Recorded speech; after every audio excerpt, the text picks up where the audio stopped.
Promossi a pieni voti, non sappiamo se in tutte le materie, ma certamente in educazione civica. Dopo una decina di giorni dalla riapertura delle scuole, i ragazzi continuano a dimostrarsi attenti e rispettosi delle regole.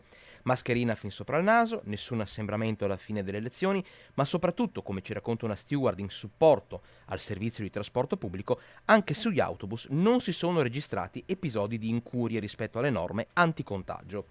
Una presa di coscienza più forte e più condivisa rispetto a settembre, con gli studenti che hanno finora dimostrato di meritare fiducia. Era anche doveroso ricominciare, se no cioè, è completamente diverso fare da casa che da scuola.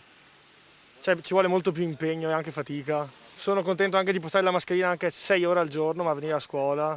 Oltre al fatto che è una questione di rispetto e ovviamente ormai ci siamo anche abituati a tenercela e proteggiamo noi stessi e gli altri ovviamente. E concordo con il mio compagno, è sia una questione di rispetto, una questione anche per se stessi, nel senso si indossa anche per essere, cioè non sei intelligenti non indossarla, fai un torto anche a te stesso.